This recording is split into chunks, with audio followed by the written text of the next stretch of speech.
in a race against the Nazis. And I know what it means if the Nazis have a bomb. We have a 12-month head start. 18. How could you possibly know that? We've got one hope. All America's industrial might and scientific innovation connected here. Secret laboratory. You're listening to The Night Before, a movie podcast. Each episode, we find a unique place in the city and share a drink and our thoughts about the movie we watched the night before. This is Lee, and I am joined, as always, by my husband, Jesse. Part two. For the video. We just did a video on Barbie. You saw did Barbie. A video on Barbie. Yeah. I saw Oppenheimer at the exact same time you were watching Barbie. Exact same time in South Carolina. Yeah, South Carolina, Folly we're Beach. It's here. we were recording here in South Carolina during so low beautiful. tide. I wondered if you watched the Barbie video that we talked about Barbie. Could you see the water Going receding? out. Like if you time lapsed it, Probably. is there less water than there is now? For sure. Because it's getting more and more. But yeah, we did all the kayaking way back in there in the tall Earlier grass. today. But that's not what we're here And to talk about. Wearing a shirt Oh, from yeah. a yoga studio. Yeah, you're hyping yoga? Yeah. Yoga? I said yoga. Aloha. If you're ever in this area, it's an amazing studio. Aloha Yoga. We went I think this the more morning. interesting story, which, we probably won't get into. They also make all their cork mats and surfboards and bolsters and everything. We've had quite the South Carolina Folly Beach Experience. experiences, including Wait, do you want your including- video to do better than mine by telling this story in your video instead of what mine? our EV hitchhiking story? Yeah. No, I won't leave it. I'll leave it. I know No. Tell it. No, there's no story to tell. There is a story to No, tell. we charged traveling with an electric This vehicle. is our first long road trip It's with our treacherous. EV. It's fun. It brings anxiety back to travel. And there's no place to charge really here except a place that's about 1.5 miles from here. Which happens to be pretty close. That's not that far. So we charged it. So we decided And we walked back. we only have one car, We drove the car and walked back the 1.5 miles back to the place while it charged overnight. but it started pouring, And which was fine. We decided to take that risk. We knew it might start raining. and because we've never seen a horror movie. When it's raining in the middle, it's like also nighttime. It's dark. It was getting dark at Yeah, that time. It was dark. When it's So it's pouring during rain. raining, We're and walking on the side of a semi-busy a road, pickup truck pulls over to the side of the road, and pops the door open, and says where we're going, and we point down the road, and we're hesitant. And he's like, "What does he say?" He's like, he says, "Get "Get in or don't. Get I in or don't care." Get in or don't. I don't care." So we got in. When someone says that, clearly they're not going to We murder did us. not tell our children that we did this. We got in the vehicle and showed them exactly where we're staying. exactly where we're staying. We're like, "Come here." You know the fun part? We never talked about this because we were we call him Marble Jack. Marvel Jack. No, we just call him Jack. I call him Marble Jack Oh, because Marvel. I got it's you. I thought you said Marlboro, Marlboro. like the Marlboro. cigarette, Okay. Marlboro. Well, his car smelled like that. and he had packs of them everywhere. No, the fun part was because we were both sort of scrunched in his passenger seat of I his was truck, literally sitting on your lap. right? Did you have any freak out moment when you were trying to open the door handle and it wouldn't open because he Yes. had the child locks on? Yes, That was fun. that was fun. I couldn't find the handle, That's when it was like, oh, this is the moment. and B, I was like, I can't get out of this truck. This is the moment. This he, is it. He had us. Jack had us. Jack, We were in Jack's trap. Marble Jack had us. Yeah. But he we- was just a nice South No, this is a Carolina nice guy. He was nice. So nice. He just knows if he helps other people, the karma will come back to him. It's and karma. He will have a good life. And he was helpful. We didn't actually have to go much farther, but we felt really were- drenched and hopeless. But we weren't at that we point. didn't realize how close we were at that point. Yeah. So luckily we survived that experience. We did. So I can tell you about Oppenheimer, Yes. the film. Let's go. Let's do it. How much time you got? The movie's long. Well, we currently have about 40 minutes. All right. So then I will. I'll just tell you how my youngest son, who saw it with us, 10 years old, 10 years R-rated old. movie. But I think it was a good R-rated movie to see.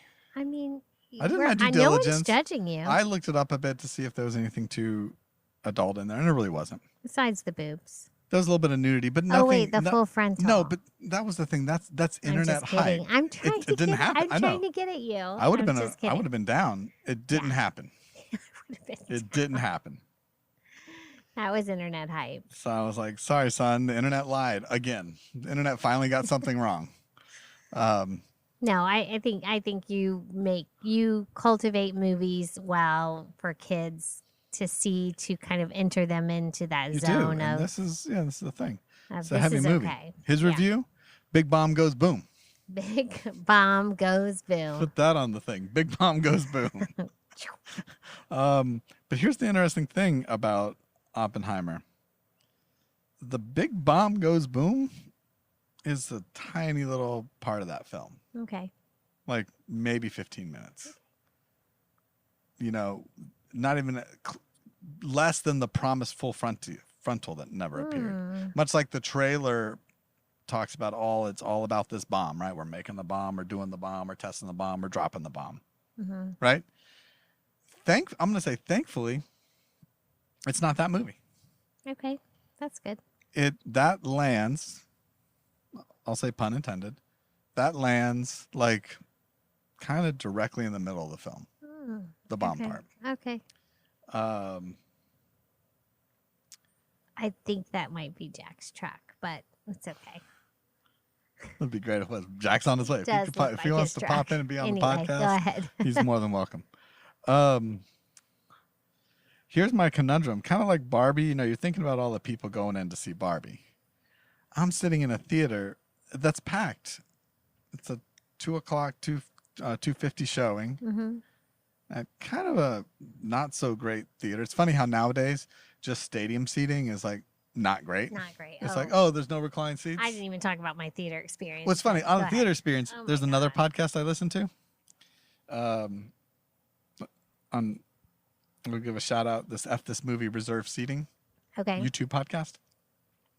And even last week, he made a comment about going to a theater out of town. And he said it was like a scary experience for him. You just had an felt that uncomfortable way. experience. He said this is a scary theater, to which he saw a certain movie. I don't know what, I think it was like an older movie. But anyway, he said he was left with the thought, there are people who live in this town, and this is the theater they have to go to all the All time. the time. So it's a funny thing how you get comfortable with your theater. We have a good theater. I know we do. Yeah. But then if you stop and think, not only was like, this is the kind of movies people in this town have to go, this is the theater they have to go to all the time. Like even your sister, we were describing what kind of theater we have in Yeah. She Tampa. was like, oh my gosh. Actually, the kind of different theaters. And she was like, why don't we have that here? I'm like, yeah, I don't know. Because you have Regal. No, I mean, Regal has good theaters, but anyway. I've never been to a good Regal theater. So my thought with Oppenheimer, my first initial thought was this theater's packed. Not an empty seat Really? in the theater. Interesting. There was empty seats in ours. It was if packed, but if it it was wasn't empty sold out, it was only because there might have been some seats in the very front row, like Oh, your okay. neck all the way back. Mhm. There was even some seat changing shenanigans happening at the beginning of Oppenheimer. Like, you're sitting in my seat. Like people were like moving, which it triggered an interesting chain reaction, right? That happened in our theater. Which then I was too. like, well, they're in the wrong seat, which then means they're in the wrong seat. Which I'm like, come on, guys. who cares? Just sit down. No, come on. We're here to see Oppenheimer. Yeah. Just sit down. Um, That kind of happened to us too. but my feeling about Oppenheimer was I'm seeing all these people in here, and I'm like, there's no way that everybody in this theater is going to like what they're about to see. Okay. How did you feel at the end? Did everybody like what they were about to see? That they saw? To quote another podcast I heard recently, the Inception bros behind me, they didn't say the statement, but they used the term Inception bros. Like people are like, we love Inception, bro. Like Christopher Nolan's bigger movie. I did have some Inception bros behind me. Okay. So I'm like, we love Inception. We love Tenet. They were like, that sucked. Oh. Nice. Well, that sucked. Yeah, And on the opposite coin in Barbie, we had 4 girls behind us laughing hysterically. Right. Like it was the funniest thing they've ever seen. And we're all like, why don't we think this is funny? So why does Oppenheimer quote suck? Why does it This suck? is an essay written by the Jesse Inception Johnson. Bros. Oh, okay. Why does it suck? No, one, it didn't. I loved it. I knew you did. Loved it. It's a movie that messes you up, but I think it's a movie that should mess you up. Mm-hmm. And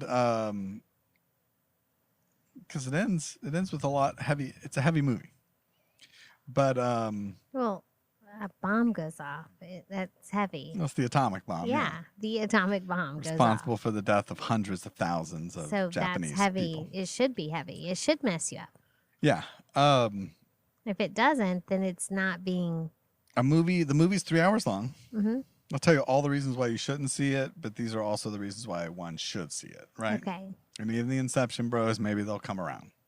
Probably not, but I like your Yeah, because optimism. no buildings went upside down. People weren't dreams There's no within dreams. monsters. Well, there's no monsters in Inception. Inceptions are like in the dreams within the dreams. Okay. And Right. you get to contemplate like, oh, is the top ever going to fall down? About is he awake or is he asleep? Gotcha. You know,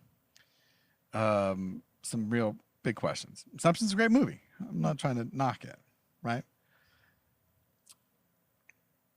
There's a lot. Most of this movie is 2 people having a conversation for 10 minutes at a time. Okay. And like, there's just a whole bunch of talk. I'm sure Ira loved that. He was into it. He was? Okay. Do you think he followed it? Not 100%, Okay. but I think he got enough of it. Okay. But no, so the first, it's a lot of talking. The first half is all about just like making this bomb and like understanding Robert Oppenheimer and kind of his path. Again, I'm not a big fan of biopics. I think biopics, that's my own slant against it. It's like a biopic. But it's just Cillian Murphy, which you've seen before. You'll recognize him. Yeah, I can't picture him right now, but Superb. he was really good. Superb as Oppenheimer. You think it's Oscar Yeah. worthy? Well, I think there's 3 potential Oscar nominations from this film. You got Cillian Murphy. There's this guy who used to only do Iron Man movies. He goes by Robert Downey Jr. You might have heard of him. I've heard of him. Apparently, Is he in it? Apparently he can act. No. No, of course I we think know he can now act. that he's not on drugs. No, he's not on drugs, and he hasn't been doing Tony Stark. I'm joking. Like, Yeah. he's just, can we do a real haven't movie. seen him do a real movie in a decade plus. I think he has his shit together now. Robert Downey Jr. kills. He's like a serious actor now. Yeah, Robert Downey Jr. kills it. Mhm. As this.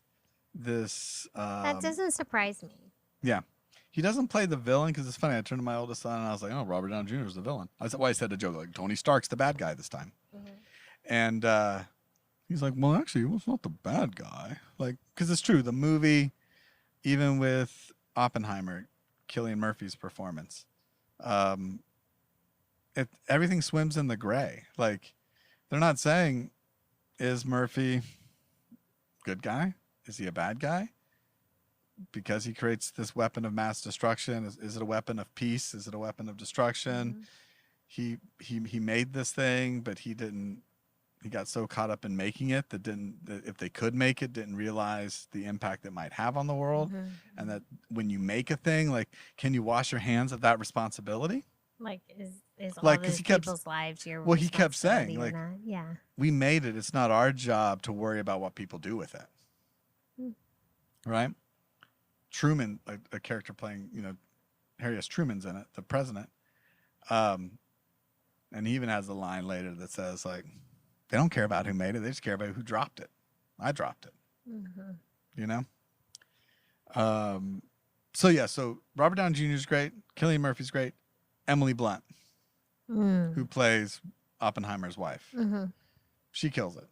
Matt Damon. Emily Blunt is great. Matt Damon's in it. He's not too damn shabby either. He's rebounded from Air. That's right.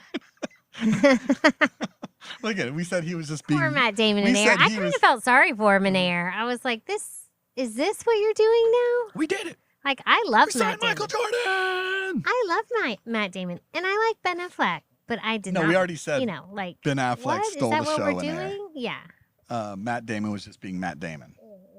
Matt Damon's good in this. Matt Damon has a pretty chunky role in Oppenheimer. Are you saying that? He's also kind of chunky. Yeah. I forgot the word for it. Are you being... Whatever. I can't think of the word right now. No, so those Emily Blunt's really great. Emily Blunt plays his wife, Oppenheimer's wife, but Oppenheimer is also presented as like a womanizer. Of course. Has a number of relationships outside of his marriage. But it's also it's done in a way where sometimes the first half of the movie she's just sort of like silent in the background, and then when she emerges, she has like a really powerful role by the end, and is a staunch defender of her husband. But at the same time, it's not one of those things where like publicly she plays it so well. Publicly a staunch defender of her husband in public, but behind closed doors, like when it's the two of them, like tells them like it is. It's like Hillary Clinton. Maybe it might be. Right? Should we assume what it is behind the doors? I think we've heard a lot of things about that. But like there's a great line later in the film where she like turns to Oppenheimer because he plays the role too, like post-bomb, like Mr. Pouty, like mopey, sad, like, oh my God, what have I done? I've destroyed the world. Which in essence he did. Yeah. He's created a thing that could potentially in civilization, humankind. Yeah. But she says the line like, he's one of those like looking for sympathy from his wife, and she just turns to him and says like, do you think if you let them tar and feather you, you'll be forgiven? Like you'll feel better, right? Like, and then just like turns and walks away from him. Like true. You're not gonna get any like, sympathy from me in this. Like you made this bed, you sleep in it, so now you embrace it. Moping about it's not going to do anything. Now you're going to have to. But just Emily Blunt's performance. Decision. Forget The Quiet Place Part 2, which you love to death. I want to see it again. She kind of steals it in this one. She's well. awesome. She's one of my favorite actresses. That you can see as a criticism for a movie that is very just male dominant. We're talking about Barbie. In that realm, the Barbie folks might hate Oppenheimer for this. That's very white male so we focused had and these heavy. Two opposite end of the spectrum movies coming out on the same day. Yeah, and like you said, the male movie, the female. But again, Oppenheimer, like, unfortunately, this is a movie from the 1940s, based in the mid to 1940s. So it was the real portrayal of white males. This is the mess they made. And you see what they did. They made a bomb that could destroy the whole world, right? So I don't think it's the celebrating of the white male. No, definitely not. And there's no diversity because what? Japanese folks, unfortunately, were all being sent to internment camps in the United States. And, we were pre-civil rights movement. So it was a bunch of white people messing up the world. And that's kind of not the heavy-handed point of the movie, but it's the point of the struggle of the consequences of your actions. Yeah. And that you do this thing and the consequences are huge. Yeah, for sure. So that's why I love the movie. Why the Inception bros probably don't is because a lot of that's just told through conversations. Right. It was a lot of, intellectual not even it. It's relationship. It's just talking. It's sitting around looking. And so there's this parallel of Robert Downey Jr.'s character is he is trying to get a cabinet seat with the president. Right, He's being appointed, and so this is a hearing where he is having how you see it. They do the House Representative, they get up and they ask him questions. Yeah. And so they're drilling him about his relationship with Oppenheimer because there's an ongoing current too is Oppenheimer was a communist sympathizer, supporter in this era when that was completely frowned upon. So it's that whole thing too. Yeah. But you know who's also going to this? Rami Malek. Oh yeah. right? The guy kind of weird face. Yeah. Yeah. Who sometimes his performances are like hit or miss. Yeah. And you're like, I kind of like him in this movie. I don't like him in this movie. But do I like looking at him? I'm not sure. He has a smaller bit part in this movie. Mm-hmm. Kills it. Oh, that's good. Do you remember Josh Hartnett? I do. Right? What was he in? He was a teen, some 90 teen love movies. 40 Days and 40 Nights. Yeah. Where he refused to have sex for 40 days and 40 nights. Remember that one? No, I know exactly who he is. Like, I can picture him. Yeah. Kills it. Remember the actor? And I should know his name. Dan Hartman, maybe? Remember the movie Summer School? Yeah. Who's the actor's name? The main guy. Kind of feathery brown hair, sunglasses. Oh. I know. I know who that is. He has some other movie maybe where he has a dog next to him or a TV show. No, I know who that is. He has a TV show. He had a TV show. Always wore a button-up, cool Hawaiian shirt. Mm-hmm. Mr. Cool. Can't think who that is. Should I look it up? No, we'll just put the name on the screen. Okay. But I know exactly who that is. I just can't think of his name. Josh Hartnett in Oppenheimer looks just like him. Oh, I so can see Josh that. Hartnett I can see that. is in this film. Half the movie I'm watching Oppenheimer and I'm like, is that Josh Hartnett? I'm like, I hope it is. And so I had to sit and wait for the credits to confirm it. He does a great little performance. Yeah, that's good. I want to see it. I don't know if you're going to see it again. I would gladly see it again. At home. Listen. In the theater? Listen, I don't want to Tom Cruise it. Right? I want to be all cruisy on Oppie. Right? I didn't even know Emily Blunt was in it. Now that I know she was in it, this movie wasn't really on my radar, to be honest. And I will see anything Here's Emily the thing, Blunt is in. I like Christopher Nolan just as much as any Inception bro. But Are you putting yourself in fact, I rode Inception? with all the Inception bros in their van to the thing. You did?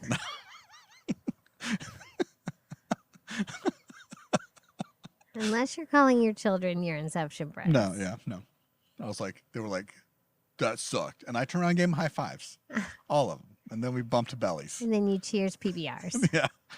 we were Oh, crushed. wait. Michelob Light. Yeah, we were crushing Mick Lights the whole All thing. night. We were burping out loud every Like time. 25 of them. Every time Cillian Murphy started talking again. We're being stereotypical right Every now. time Cillian Murphy We started are. opening his big old mouth about neutrons and isotopes, we just did loud belches. Are you getting me into man bashing?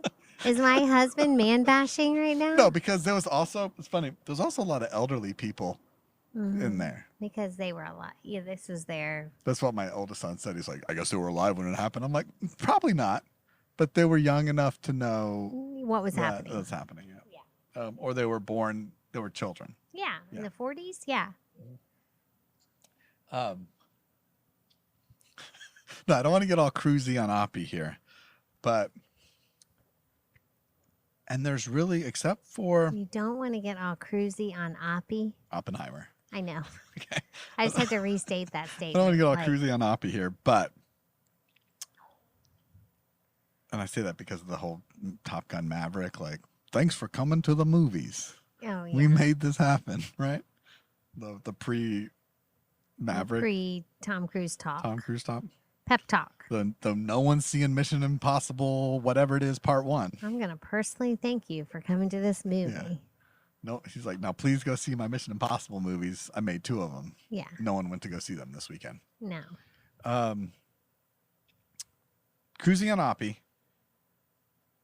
And apart from the bomb sequence and the score that's just like drowning your ears out the whole movie. Remember like Interstellar? It's a Christopher Nolan film. We watched it at home. Do you remember like just the constant score movie stuff in that film? Right? The cornfields, him flying through space. Constant. McConaughey That's how this going was? like, Murph! Yeah. Stay, Murph! And then it's just like, brrr, like all this The music. sound was like. And Casey Affleck, who has a bit part in Oppenheimer. When as we well. got new speakers for our media room, So loud. That's the movie we we sound tested checked them it. out Yeah. on. It almost, I know it's, I'm not as nuanced on scores as I should be. The Oppenheimer score shares Interstellar score, Okay. but it's in your face. Yeah. So apart from the music that's in your face, that a theater would do better than your home, and the bomb sequence, which is spectacular, like a vision to be seen. Has to be. With a movie called Oppenheimer. 2 hours and 30 minutes of the film is just extreme close-ups of actors' faces. That's why people need violence, sex, or something. But it's just to keep them engaged. I know it's so you're saying like, oh, wait to see it at home. I don't, but I hate that that's where our movies have gone to. Yeah, but I'm saying there's nothing. Sometimes like, oh, you got to see this in the theater. You got to see. Got to see this Fast and Furious movie in the theater because of all the crazy things. Whatever. There's really, the movie looks really, really good, obviously, Oppenheimer.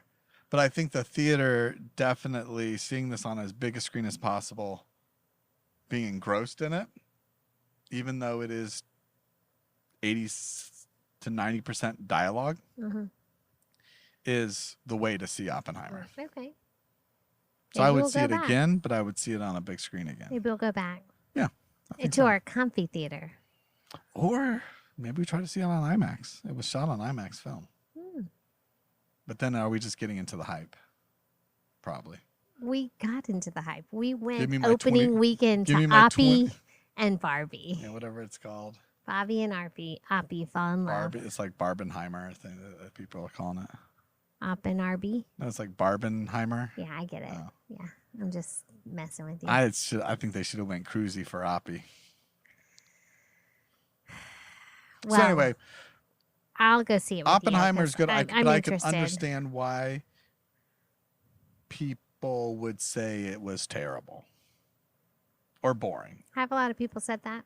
I don't know. Besides, I don't pay attention. The Inception Bros. I don't pay attention really. Okay. This is what I do pay attention, and so many people loved Barbie. Like even like critics, reviews, all that stuff. It has great reviews and great critics, but I have to be honest, like whatever. I didn't like it that much, but you know who else is in Oppenheimer? Not to interrupt you. It's okay. Kenneth Branagh. Really? He's in it too. I like you say that again. Branagh. That's from our Belfast episode. I know. A little throwback to the fans. Thank you. I was there. All right.